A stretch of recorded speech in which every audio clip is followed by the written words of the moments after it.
troisième mesure, sécuriser les propriétaires contre d'éventuels impayés ou dégradations. Alors votre proposition de loi prévoit que les propriétaires auront l'assurance de percevoir leur loyer tous les mois, quoi qu'il arrive du côté des locataires. Si le locataire ne peut pas payer, c'est l'engagement qu'il sera, en tout cas le propriétaire, qu'il touchera ce loyer. Exactement. Comment voilà. faire? C'est peut-être le changement le plus structurant dans ma proposition de loi. L'idée, en fait, là aussi, c'est que je suis parti d'un constat des inquiétudes et des attentes des propriétaires bailleurs. Les propriétaires bailleurs, eux, ce qu'ils demandent, c'est de percevoir leur loyer à date fixe, tous les mois, chose que ne permettent pas aujourd'hui des garanties loyers impayés, qui, avec un délai de paiement plus long, à partir de la déclaration du sinistre, il vous faut au minimum 4 mois pour être remboursé des sommes que vous n'avez pas perçues. En fait, ce que je dis, c'est que c'est déjà trop long. C'est trop long pour des propriétaires qui, en majorité, ont un crédit en cours sur le bien qu'ils mettent en location.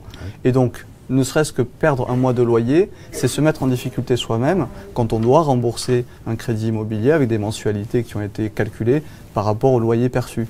Donc l'idée, c'est de sécuriser, j'allais dire, à la racine celui qui met en location, et ça va profiter demain aussi aux locataires, parce que je parlais des discriminations tout à l'heure, c'est un sujet qui me tient à cœur. Je veux vraiment qu'on lutte contre les discriminations. On peut tous dire que les discriminations sont inadmissibles, inacceptables. Maintenant, comment on fait pour lutter concrètement contre ces discriminations? Eh bien, moi, je crois que la sécurisation, dès le départ, du propriétaire bailleur, l'assurance de percevoir ses loyers tous les mois, va faire baisser la pression que les propriétaires mettent sur les agences immobilières ou mettent directement sur les candidats locataires, parce qu'ils veulent se protéger.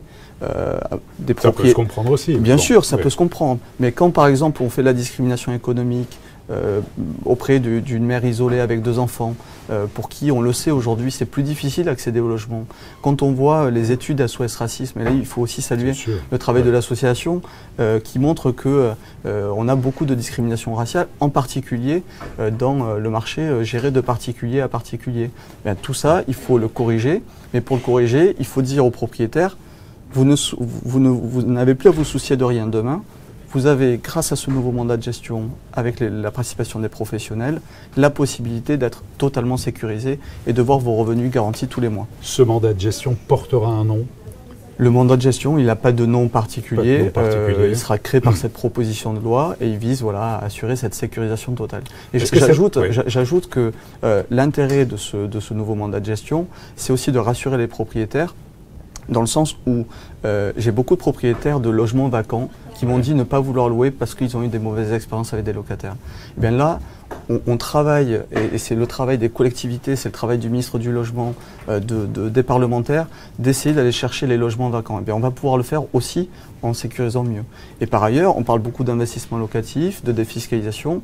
Moi, ce que je dis, c'est qu'avec un dispositif de ce type, on va rendre l'investissement locatif aussi beaucoup plus attractif qu'il ne l'est aujourd'hui, parce que sécurisé. Et si vous avez de l'épargne et que vous souhaitez investir, eh bien, le produit logement, l'investissement locatif, va redevenir intéressant, parce que sur le long terme, vous pouvez vous y retrouver.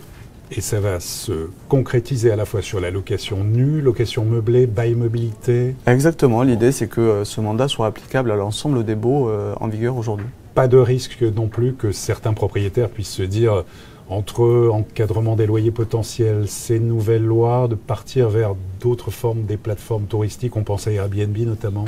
Ben non, au contraire, là aussi je pense que c'est ce mandat de sécurisation, il vise aussi à inciter ceux qui passent par les plateformes peut-être à remettre leur logement sur le marché parce qu'ils ont cette sécurisation-là. La location saisonnière, elle peut avoir des avantages. Je rappelle que pour une résidence principale, la limite de location c'est 120 jours par an. Ouais. Si vous avez un bien, une résidence secondaire, vous avez tout intérêt à la mettre en location avec un dispositif de ce type parce que vous avez un rendement qui sera régulier et un rendement qui sera garanti.